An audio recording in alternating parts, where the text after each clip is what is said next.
5 million children out of school in Pakistan. I had no idea that the crisis was so big. 50% girls of the school-going age are out of school. Reading news stories, I've realized that my district is severely affected. Pakistan is currently facing an education emergency, and the magnitude of this education emergency is huge.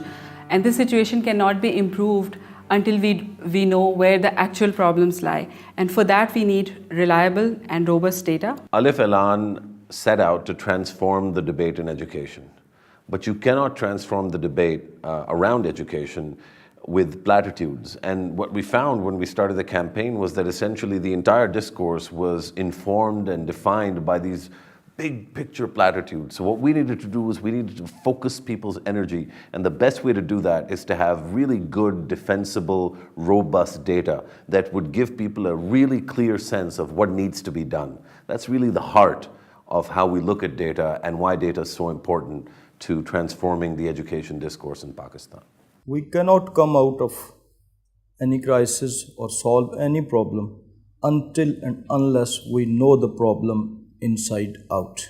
Unavailability of reliable data seriously affects our ability to solve any problem or to devise any solution to that problem. There were three things we wanted to do. One, we wanted to establish how big the problem is. For that, we needed a number, and the number was obvious. It was the number of out-of-school children, 25 million. It's a huge number. So you establish the problem and how big it is right there.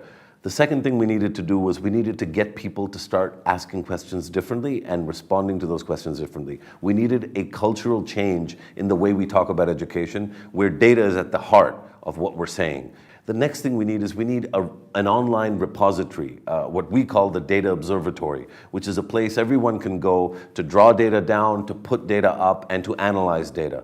So those are the three key things that we wanted to do. And really, the data observatory is the ultimate sort of aim in terms of what we can deliver as an output and as a campaign. We've done something unique in Pakistan's education sector. What Alif Ailaan and SDPI have done is bring together disparate education data from all these different sources and put them on one platform which is open source and accessible to anyone who is interested in education. So parents can go on it, teachers can go on it, policymakers or politicians can go on it, and they can review and hopefully get a unified, aggregated picture of Pakistan's education landscape. Our hope is that by doing that, they'll be able to create that picture and then inform policy debates in Pakistan. If you didn't have the data observatory, you would go from pillar to post to all the different data sources, get the soft copy sort of data from them, put it all on your laptop, and then put all of that data into one sort of database. Then make the adjustments in the database and then derive whatever analysis or reports you wanted from it. The Data Observatory helps you do that at the click of a button. We realized that we needed to make the data more accessible to non-experts such as politicians and the media in a format that would frame the education debate at a glance. Hence, the Alif Ailaan district education rankings were created. For the first time, data from different sources were presented in a single index. The impact has been dramatic. Politicians now compete to raise their districts up the rankings and show their voters that they are making a difference. My approach to data has now strengthened. I feel that with the information that I have, I am in a much better position to have discussions and raise my demands in this field.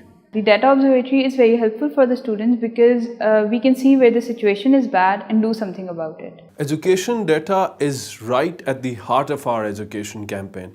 It empowers communities by helping them voice their very specific education demands in front of their politicians and education department officials. Eventually, it also helps us to monitor and evaluate whether the situation in a particular district has improved and whether politicians are responding to those demands that parents are raising in a specific district or union council or tehsil. The best thing about the Data Observatory is that really the genius here is the shell, it's the infrastructure. you can put up as many data sets as you have. So if tomorrow a new government agency emerges and they consolidate things and they start doing things much better, we can add their data. If tomorrow we're able to digitize some of the archival data that goes back 50, 60, 40 years, which we don't have right now, we can add all of that to the observatory. And the other thing that's really exciting about that is that once you develop the shell, you can use the same shell in Nigeria or Rwanda or Malawi or Vietnam, any place that wants to sort of look at data in a cross-sectional, cross-referential way. This data observatory tool will allow you to do that. So it's not just specific to Pakistan. You can use it anywhere once we get the model right.